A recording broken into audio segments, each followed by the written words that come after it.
Working into programming here as we follow breaking news in Seattle. A duck tour bus has been involved in a head-on crash with a charter bus. We're learning there are several people injured here. Clearly, this is a mass casualty incident here. Rescue crews are working hard here, getting patients to the hospital, and this is a very fluid situation here as we can now zoom out and sort of see some of the damage to the side of that charter bus. And as we watch, Mimi, it does look like they're pulling people mostly out of that bus that appear to be injured, right? We've seen a lot of people being pulled out and put on stretchers. We don't know how many people have been injured, how many people were on the bus, or how many people were on that Ride the Duck vehicle.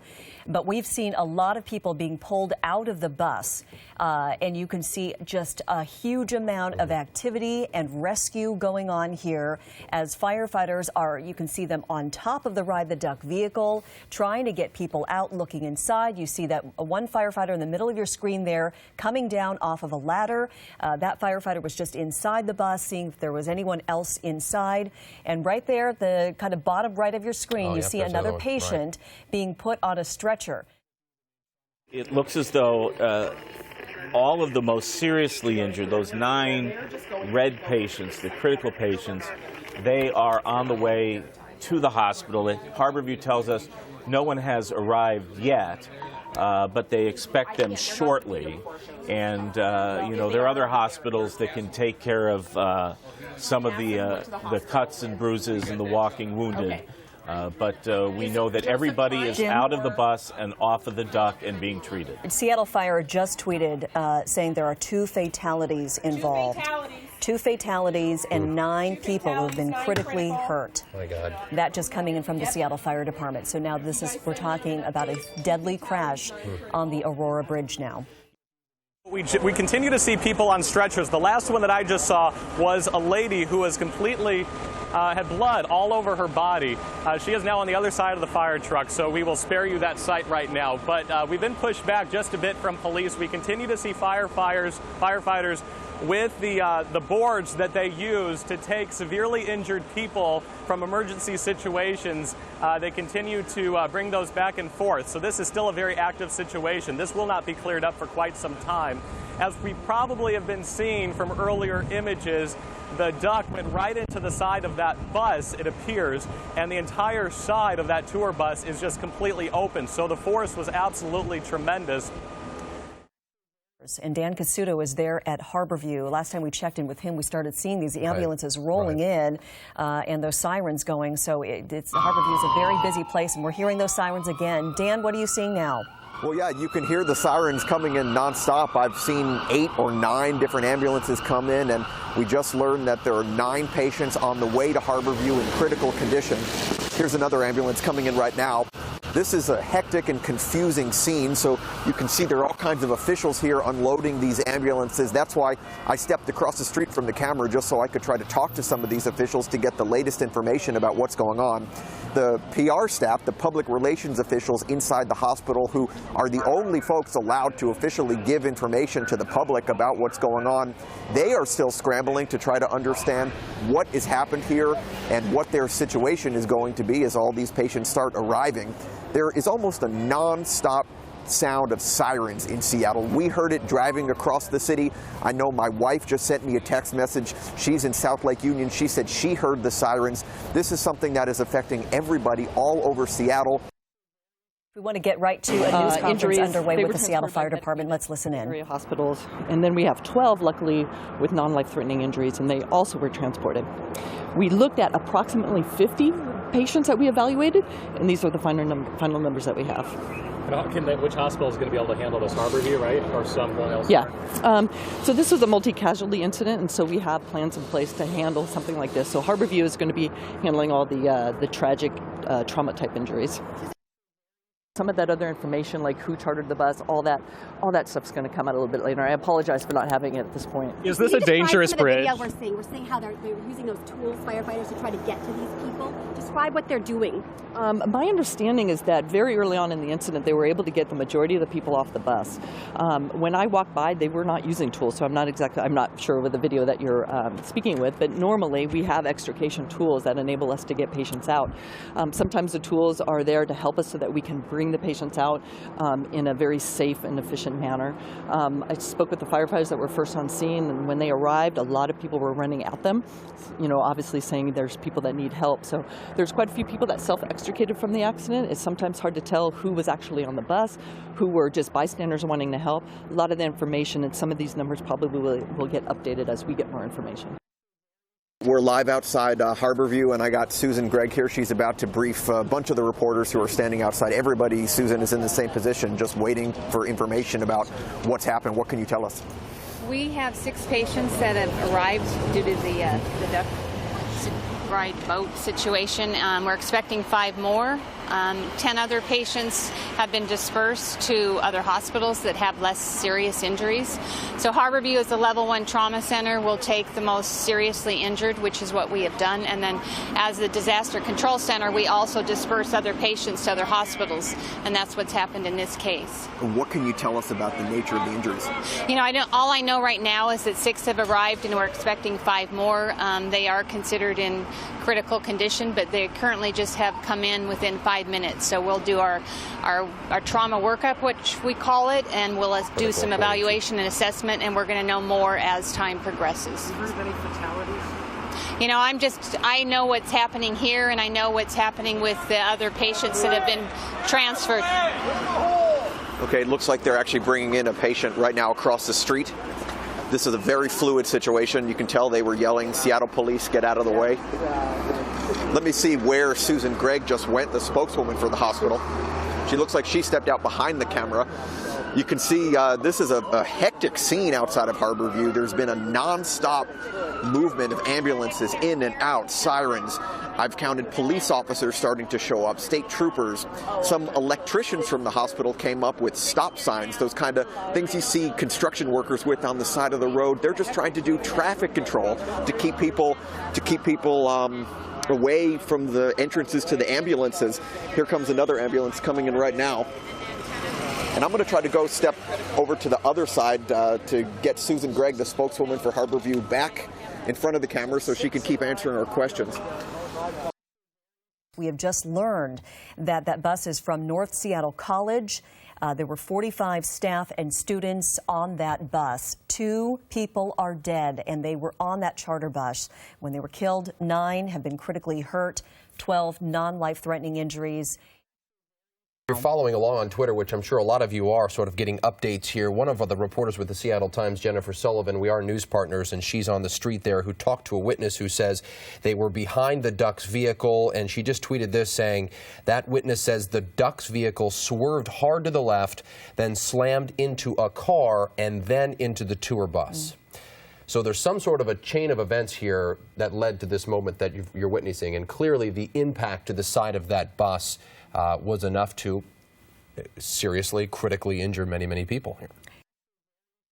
As Sky King zooms in now, we're able to see that the mayor, there you can see the mayor and police chief Kathleen O'Toole are being briefed. The mayor just to the left of the man in the safety vest there. And the police chief, who should be speaking shortly and give us a sense of how it all came together. Just what happened on the bridge. We've been waiting to hear from witnesses, and we have one now who can tell us exactly what they saw. Yeah, let's get right to Jesse Christensen on the phone with us. Jesse, where were you and what did you see? Hi, I was immediately behind the duck boat, probably about 100 to 150 yards. And what did you see? And I saw the duck boat was signaling to enter the left lane. And as it was making its turn to enter the left lane, it seemed to lurch suddenly. I saw a bunch of smoke and what appeared to be the front left wheel pop off. And then it clipped a smaller SUV and then just went basically almost T-boned into the oncoming bus and spun around. So it sounds like a mechanical problem, perhaps. On the duck boat? On the duck boat. Yes, on the duck boat. And so was the charter bus going the opposite direction? Yeah, the charter bus was heading south as the duck boat was heading north. You can see from these live pictures that's Police Chief Kathleen O'Toole. We have Mayor Ed Murray, Lieutenant Sue Stengel from the fire department there on the left in the white. They are approaching our cameras right now, and as soon as they get to the microphones, we will listen in to what they have to say to this deadly crash on the Aurora Bridge. I'm going to make a brief statement. I'm going to have the fire chief, who's in charge of the scene at the moment, make a statement. The police chief and the transportation director for Seattle. First of all, we've had a terrible tragedy. There's been a terrible loss of life and there's been injuries. And our thoughts, the thoughts and prayers of this city go out to everyone, to the families and to those impacted. We have triaged a number of patients. We found that 4 had passed away already here on scene, 4 DOA.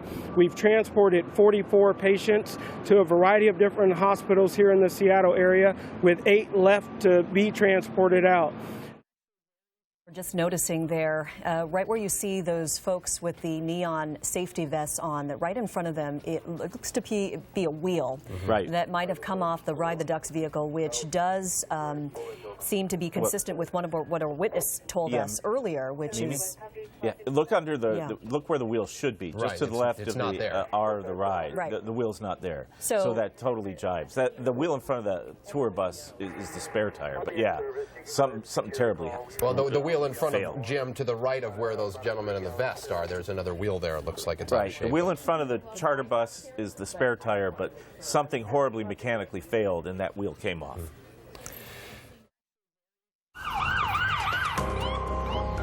Now at 6:30, Aurora Bridge crash. We've had a terrible tragedy. There's been a terrible loss of life and there's been injuries. 4 people have been killed and dozens more injured when a Ride the Ducks vehicle slams into a charter bus in the middle of the bridge. I saw a bunch of smoke and what appeared to be the front left wheel pop off, and then it clipped a smaller SUV and then just went basically almost T-boned into the oncoming bus and spun around. All those killed were foreign students who just arrived at North Seattle College to take classes in the fall, out for a tour of their new city. And our thoughts, the thoughts and prayers of this city go out to everyone. Now investigators are looking into what caused the amphibious vehicle to lose control. A lot of lives just got changed really fast. And decades-old questions about the safety of the Aurora Bridge are raised again. A live look at the Aurora Bridge, with a duck boat and charter bus remain in the southbound lanes. The crash happened around 11:15 this morning on the Aurora Bridge, which carries Highway 99 over the Lake Washington Ship Canal. The wreckage is devastating, and the response this afternoon was huge. We have live team coverage at 6:30. Linda Byron is live at North Seattle College, where the students were enrolled. Susanna Frame is investigating the safety of the bridge. Ryan Takeo spoke to witnesses. But let's begin with Glenn Farley, who is tracking what went wrong. These are some of the first pictures taken by King 5 News at the scene. 2 large vehicles colliding on the Aurora Bridge. A tour bus loaded with students from countries overseas heading to Safeco Field, and a duck carrying tourists, the World War II designed military vehicle that runs on land and floats on water. I was 10 feet from the bus, behind the bus. Lance Jacobson saw a lot. And people on the bus flew through the front of the windshield. As for the duck, started overcorrecting. He started going towards the barrier. He got too close, and so he overcorrected and just lost control and just weaved over and hit the middle of the bus. Another witness following the duck says it looked as if the left front wheel came off with a burst of smoke, followed by that loss of control. And in this picture, you can see a wheel on its side on the ground.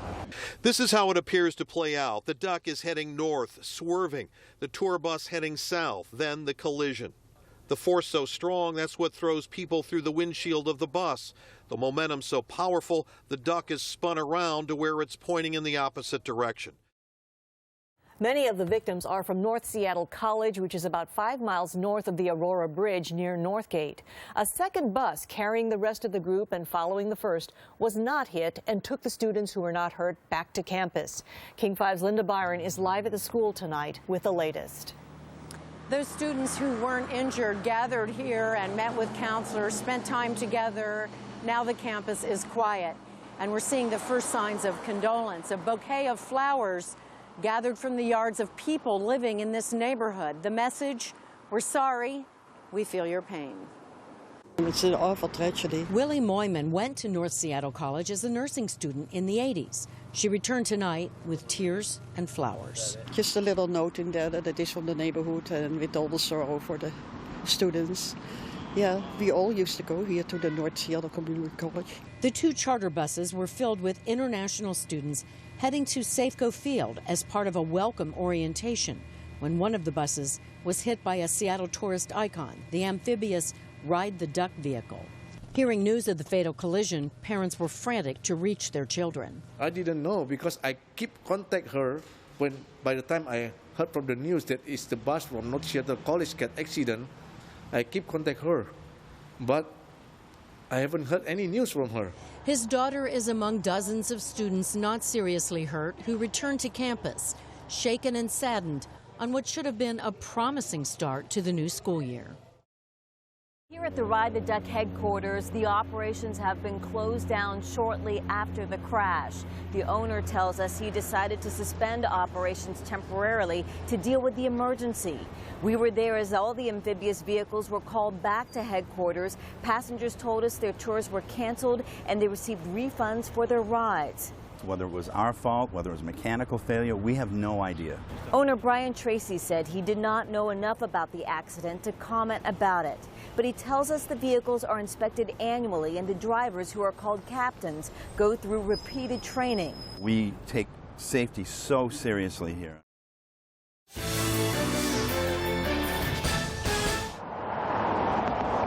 The number of accidents on Aurora recorded 15 years ago prompted action by state and city transportation leaders. They commissioned this study to find out how to make Aurora safer, less congested, with better security measures. They found that an 8-mile stretch of 99 was the 3rd worst high accident corridor in the state, and that on the bridge, they recommended widening the lanes and adding a median barrier, something to keep cars from crossing into oncoming traffic. 12 years have gone by, and neither of those things have happened. And we didn't take that step as a city and as a state, and we need to look into that. We have team coverage, including one survivor story and how the community is rallying to help the injured. We begin with King 5's Ryan Takeo, live near the scene. And the Aurora Bridge is now clear, but it's still blocked right now. Just in the last 5 minutes, I'll show you some video. Going to do a quick turn on this video because crews towed the duck and that charter bus both away. Normally what they do is they send it to a local yard someplace where the NTSB investigators have a lot of room to investigate and take a close look at what's going on. It had the makings of a classic Seattle day. A morning that started at Pike Place Market, then Tim Gester and his wife were off for coffee at the world's first Starbucks. So we did that, then we went up and we got on the monorail, went over to the Space Needle to go across the street to take our duck boat tour. At 10:30, they were 2 of dozens on a packed duck boat tour.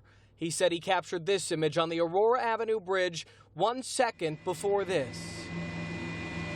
As I turned my head, I heard the driver say, "Oh no," and I knew we were going to go head on. It's just a question of how bad it was going to be. In the midst of so much sadness atop the Aurora Bridge, Seattle's our family, so we got to take care of them. Yeah, absolutely. an iconic Seattle restaurant sits just steps from the tragedy, closed its doors. See, it looks like salami, cheese, lettuce. And the staff at Canlis opened their hearts, delivering meals to fatigued first responders and Department of Transportation workers. That's really cool. I told them that was so nice. And as the police investigation gets underway, so does a community-wide effort to support the victims. That's what it's all about. Giving. An overwhelming response to an urgent call for blood donors in the aftermath of the crash. You want to make an appointment for tomorrow? They said the wait was going to be about 2 hours, so they might be calling my name here shortly. We're very grateful for you guys. Yet another kind, compassionate gesture. The response is amazing. In the midst of so much sadness. You're Seattle people. We care about everybody. Yeah. Our coverage of the Aurora Bridge crash continues tomorrow on King 5 Morning News starting at 4:30. We'll have the latest on the investigation and the impact on the city. You can also find more in-depth coverage on our website, king5.com.